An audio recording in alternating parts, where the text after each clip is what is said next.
So welcome to mathematics class, and now we are going to talk about statistics. So let us see what are the topics to be covered. First, we will have a small introduction. Then we will learn about collection of data, then presentation of data, then graphical representation of data, and finally measures of central tendency. So let us start off with introduction. So what is statistics? And if we go through the definition, it says the study of extraction of useful information mathematically from a given set of data is called statistics, right? If we are extracting useful information from a given set of data or a given set of numbers or given set of names or anything, if we are able to extract useful information by using mathematical concepts, then these methods or this extraction of useful information is called as statistics. And what is data? Data is information in the form of facts, numerical figures, tables, graphs, etc. There can be many forms of data. It is just the information collected from different sources. So let us learn about collection of data. Collecting data can be done in two different ways. And the first one is the direct first-hand information, or you are getting the information from the actual source, right? It is the first-hand information or direct information. And the second one, you guessed it, from other sources or indirect information, right? When we are getting a set of information from the source which is different from the actual source, this is called collection of data in the indirect way, right? Like we get the news of different things from different newspapers as well as different TV channels, right? And all these sources are the indirect form of information because we are actually not present there, right? So there are two types of ways in which we can collect data, direct and indirect way. And based on this, data can be classified as primary data or secondary data.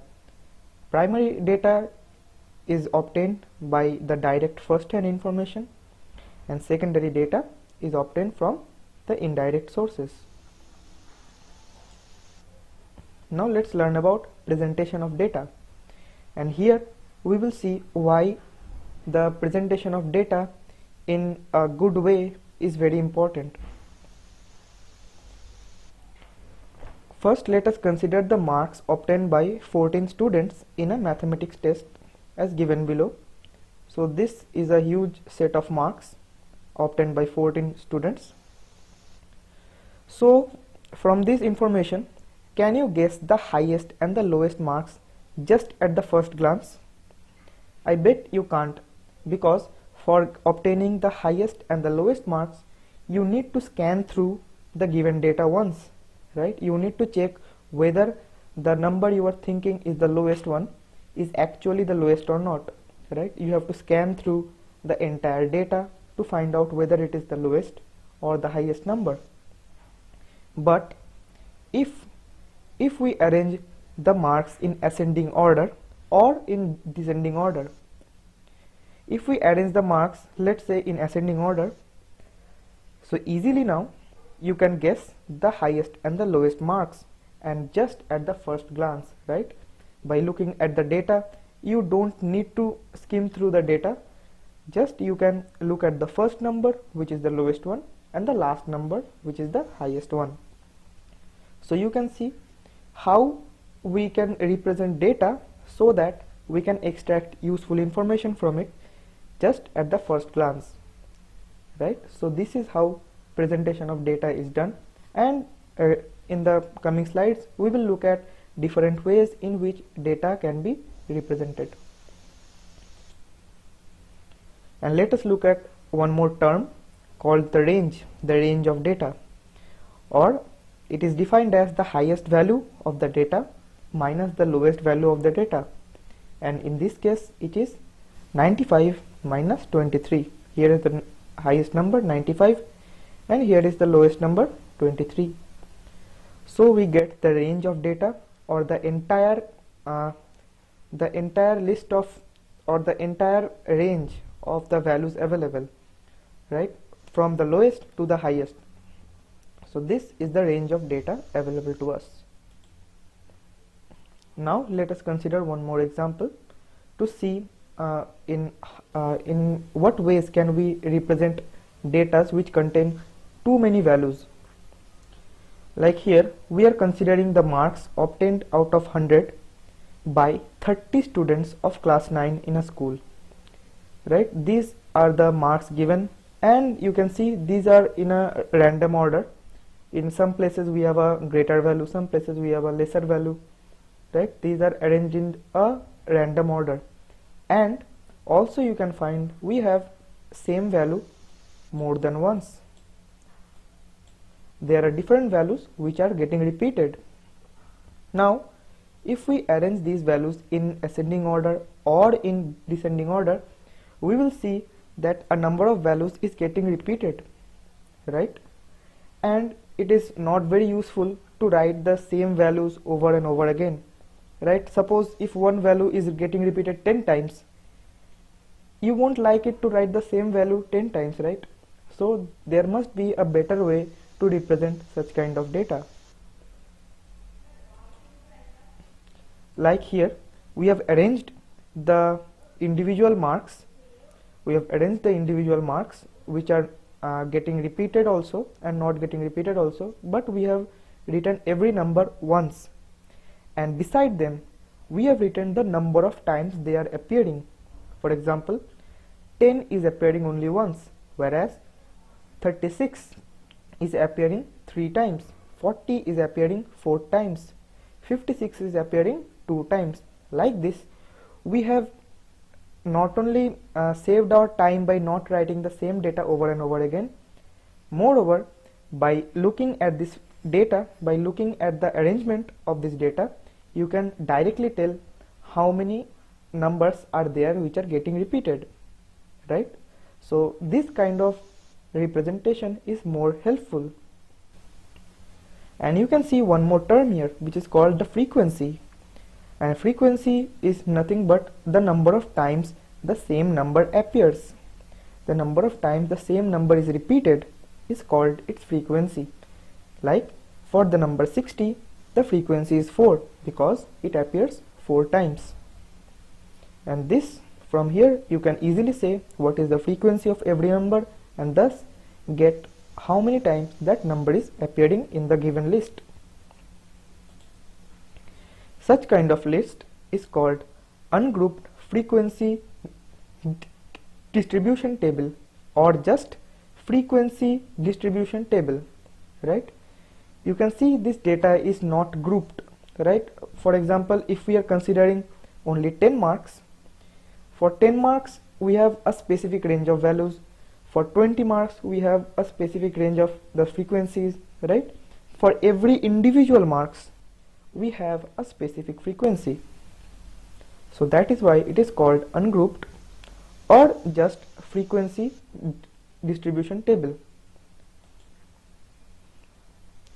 Let us consider now a bigger set of data, which is 100 plants were planted in 100 schools each during one Mahotsav. This is a festival, one Mahotsav. Now after 1 month, the number of plants that survived were recorded in this form. These are the number of plants that survived out of 100, and you can see there are hundreds data, right? There are 100 data from 100 different schools. So now if we want to represent this huge data in that frequency table, it will be a very long list, right? Because it has many values ranging from the number 31 to maybe 96 or 98, right? It contains a huge range of values. So what we do, we don't represent them in directly frequency form for the individual values. Here we group them. What we do, suppose we take the number of plants which survive ranges from 20 to 29, and the numbers which come in between these two numbers are taken as the frequency. For example, in between 20 and 29, three numbers are coming. Let us suppose 22, 24, 25. They may come, right?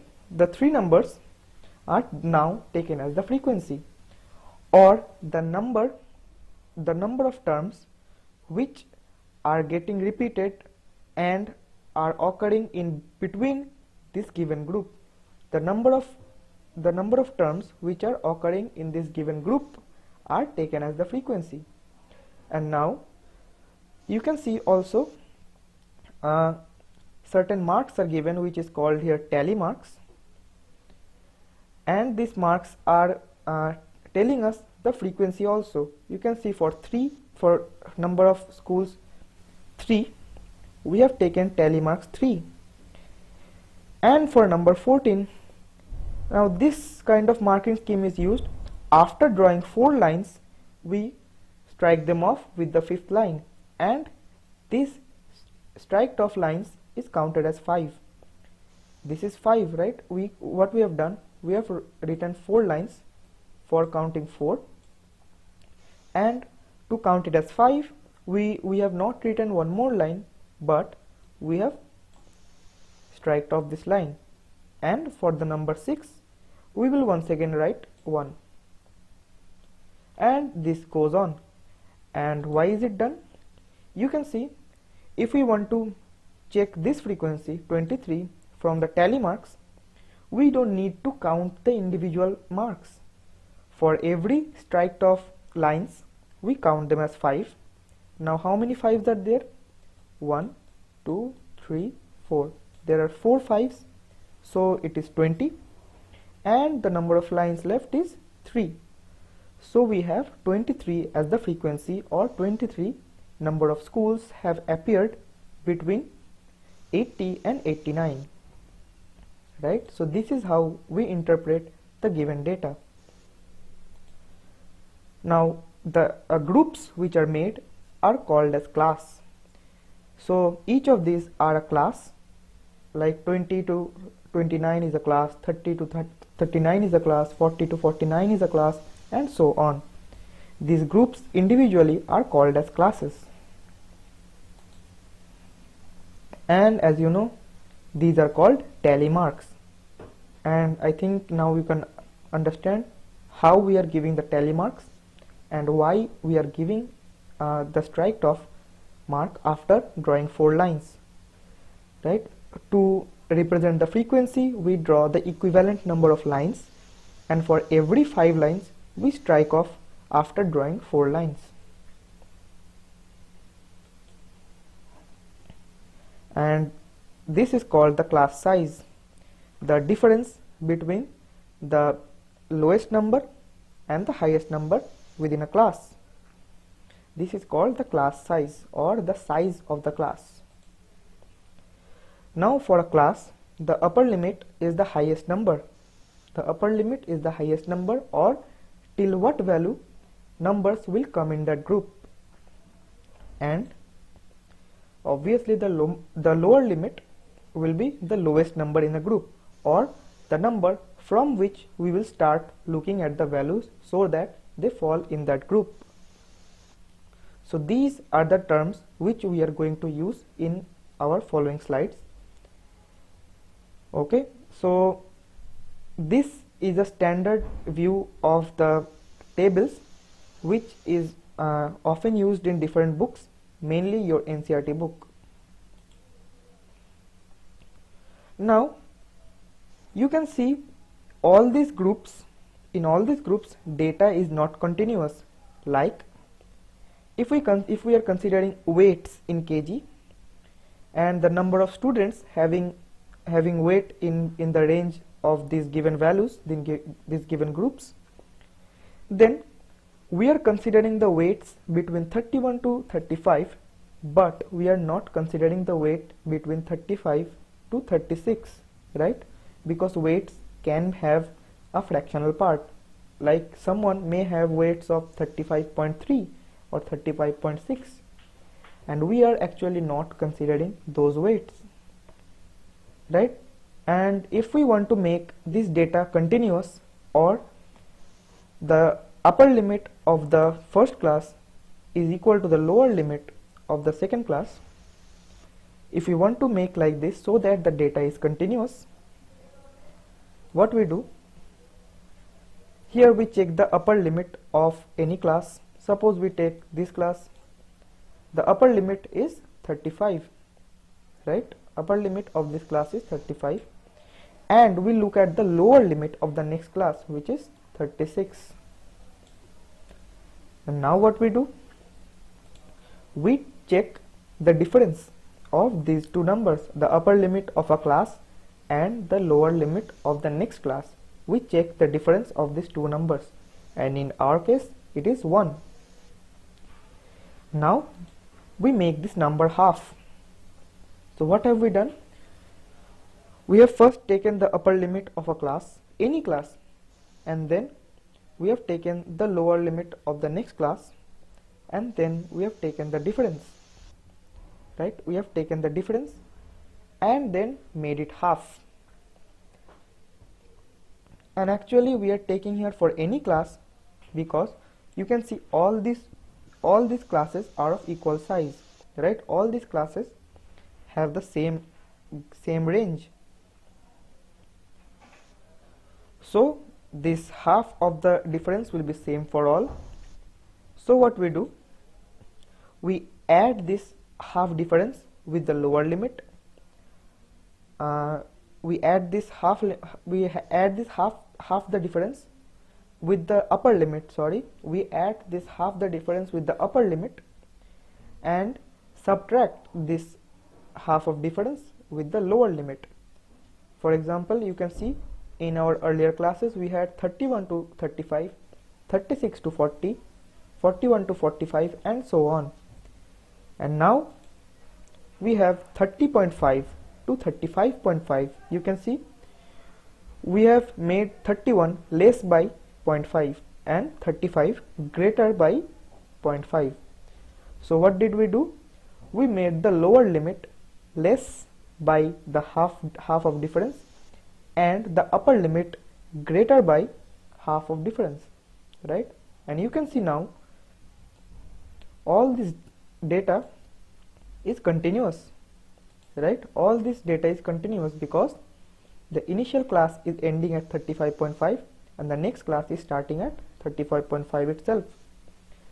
Now one question comes, if a data is given 35.5, in which class should we put it? Should we put it in 30.5 to 35.5 because it contains 35.5, right? Or should we put it in the second class, whose starting is 35.5? In which class should we put the value 35.5? Now by convention it is taken, we consider 35.5 in the next class or the class which has 35.5 as the lower limit, or we consider the lower limit as included within the class and the upper limit as excluded from the class, right? So for every classes the lower limit is included within the range, but the upper limit is not included within the range. For the first range it is only up to 35.4, but the next range starts from 35.5 and it ends at 40.4, right? Because the upper limit given here is 40.5, so it must end at 40.4, and it goes on, right? It goes on. So by convention we take the lower limit included within the class and the upper limit excluded from the class. So let's learn about the graphical representation of data. So we have the first type of representing data by using graphs, and the simplest one is the bar graphs. And why are they called bar graphs? You can see the graphs is drawn in the shape of bars or rectangular bars, right? And such kind of graphical representation is very helpful because by seeing at the graph only you can tell whether in 1 month, as in this graph, whether in a month the number of students is greater or not or lesser or not, right? By directly checking the height of each rectangle. For example, we want to answer this question: how many students were born in the month of November? So you can directly check the value from the bar graph, and you can find the value from here, from the vertical axis, which is labeled as the number of students, right? So in case of November, we have almost 4 students. Or if you want to answer this question, in which month were the maximum number of students born, and from the heights of the graphs, heights of the bars, you can directly tell that it was in the month of August, right? So you can see, by representing data in the form of graphs, we can easily tell by the first look, we can easily interpret the data given in the graph, right? We can interpret the data in the graph just at the first glance. So suppose this kind of data is given and we want to convert this data into bar graph, right? For easy understanding, let us convert this data into bar graph, and for every entity you can see the frequency or the expenditure in this case is marked, right? For grocery we have 4, for rent we have 5, and so on. For fuel we have 2, and so on, right? Now we can represent this data in bar graph as shown here. For grocery, we mark the expenditure according to the height of the bar, and we do this for every case. For every entity, you can see we have different graphs, right? For every entity we have different graphs, and you can see for bar graphs data need not be continuous, right? You can see here certain gaps within the graphs, right? Certain gaps within the rectangles, and therefore you can say for bar graphs data need not be continuous. Data can be in separate groups also, or individuals also.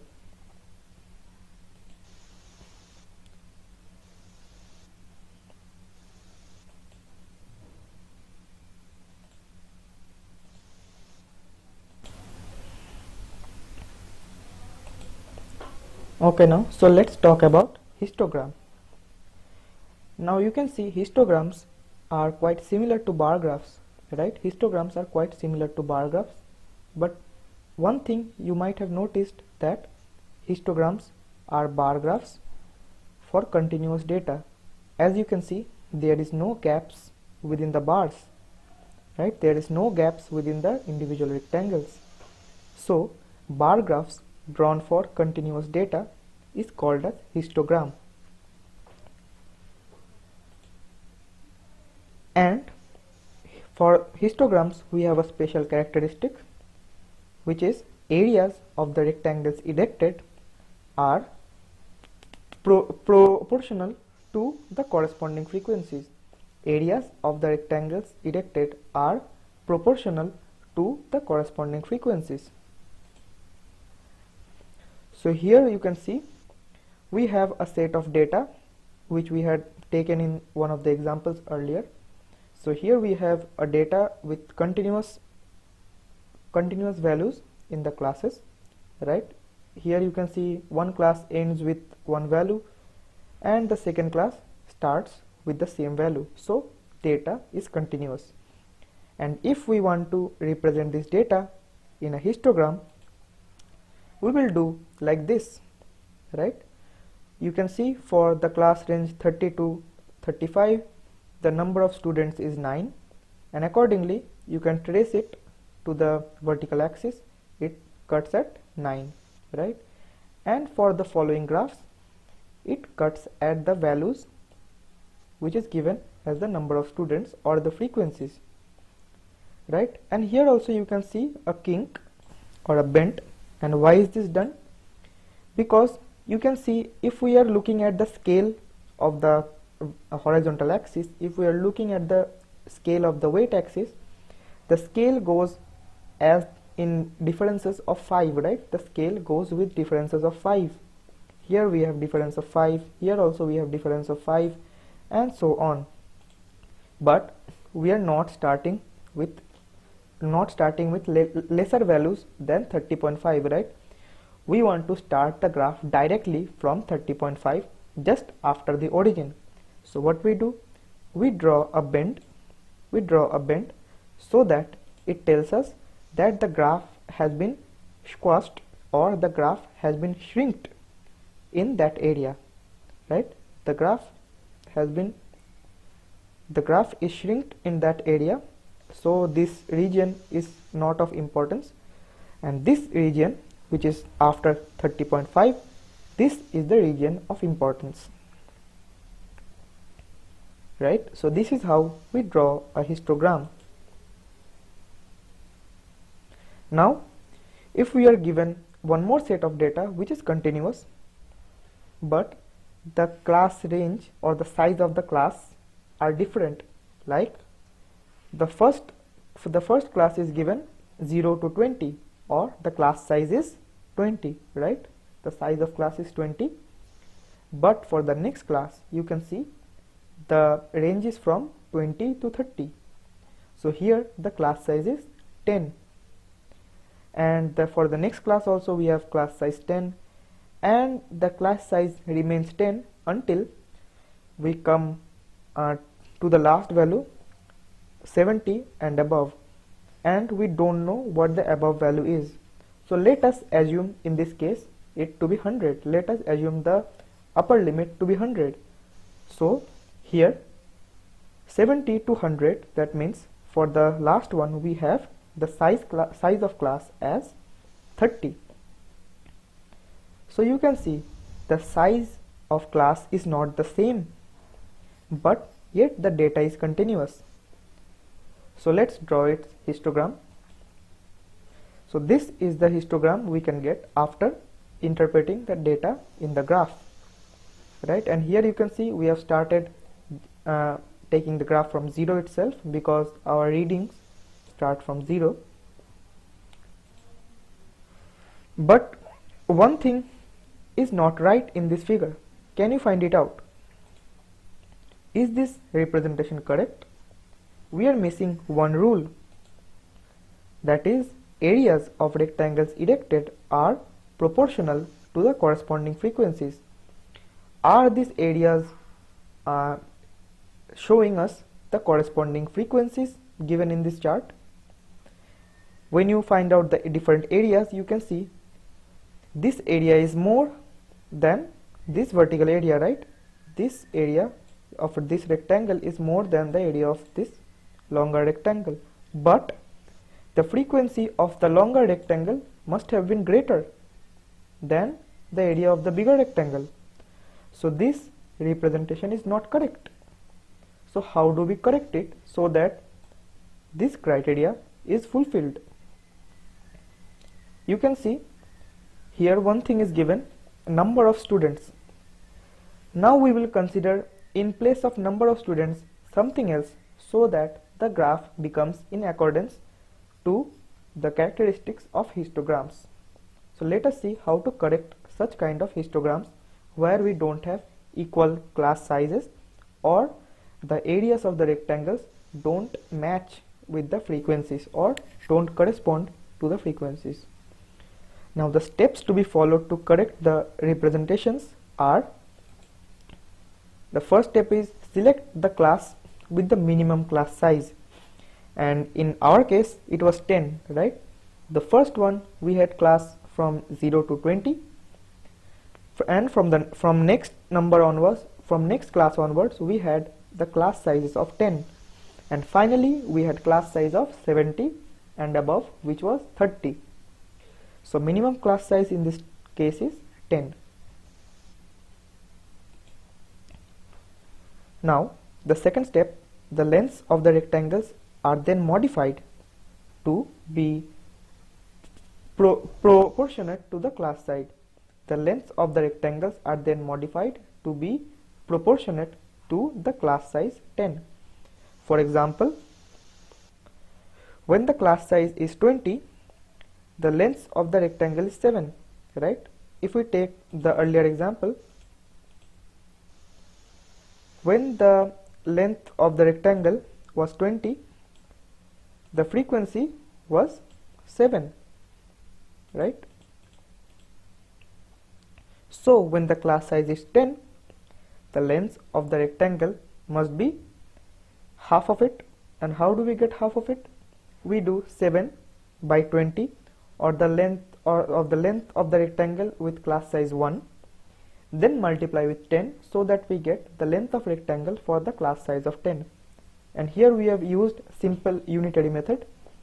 For class size of 20, we have rectangle width 7. For class size of 1, we get rectangle width 7 by 20. And for class size of 10, the rectangle width must be 7 by 20 into 10. So we get the new width of rectangle as 3.5. And accordingly, you can do this for every class. Like for the first class, for the frequency 7 and the class size 20, we have the rectangle length in accordance to the minimum class size as 3.5, right? Like for here we have for 20 to 30, the class size is 10 and the frequency is 10, right? So for the class range of 20, if for 7 frequencies we had 3.5, so for class size of 10 and for frequency 10, we must have the length of rectangle as 10, right? And how are we finding it? We are writing the frequency divided by the class size multiplied with the minimum class size, right? The frequency divided by the class size multiplied with the minimum class size. So this is how we get every length of the rectangle, right? So you can see all the lengths of the rectangles are in accordance with the frequency. Like for 7 we have a lesser frequency, for 10 we have a greater frequency, for 20 even more, right? Even more length of the rectangle. For some frequencies we have lesser length of rectangle, and for greater frequencies we have more lengths of rectangle. And you can see the final two terms, the frequencies and the lengths of rectangles have been fixed. For lesser frequency we have lesser lengths of the rectangle, and for 15 you can see we have greater length of rectangle, right? So accordingly our areas of rectangles have been fixed corresponding to the frequencies. And now we have the histogram that satisfies its characteristics of having areas corresponding to the frequencies, right? And you can see the vertical axis has been changed, right? It was initially number of students. Now why have we changed it? Because now we are not actually taking the number of students, but we have just taken the ratios, or we have calculated the widths according to the minimum class size, right? So in the vertical axis, be careful, do not write directly what is given in the column. You have to make changes according to what you are doing in the calculations, right? As in this case we have the proportion of students per 10 marks interval, proportion of students per 10 marks interval. And why? We had taken the class size as 10, the minimum class size as 10, right? And in accordance to that, we had found out the length of the rectangle. Now let us check one more type of graphical representation of data. Now we will mainly take up this representation in our next class, but you can see one thing how it is done. It is just the histogram, but we draw the frequency polygon by joining the midpoints of the rectangles erected for the histograms.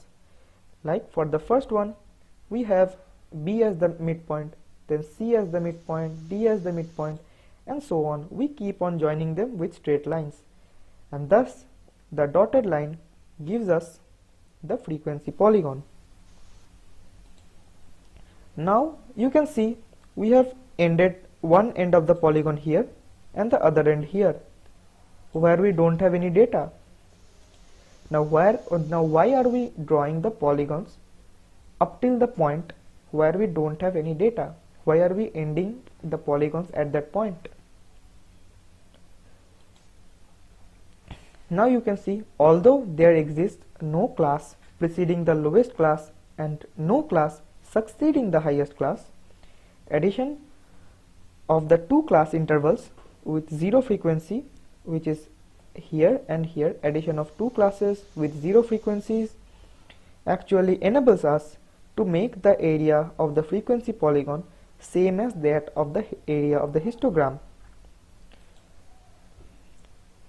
If we are including this starting point and ending point in the regions where we have zero frequencies, and we are starting and ending our histogram, we are starting and ending our frequency polygon at those points, it actually makes the area of the polygon same as that of the histogram, right? It makes it same as that of the histogram. The area of the frequency polygon comes out to be the same as that of the histogram. Now how is this possible, right? If we are drawing a frequency polygon, you can see it is just zigzag lines. How can we tell that the area is just the same as that of this vertical bars, vertical rectangles? Why is this so? We will talk about it in our next class. We will talk about how to find out these areas and tell that whether these areas are equal to the histogram or not, right? And you can work it out on your own using the given hint, right? You can use this hint to find out on your own, and you can check it in our next class. So in this class we have learnt about collection of data, presentation of data in different forms, and finally we had looked at the graphical representation of data, which we are going to continue in our next class.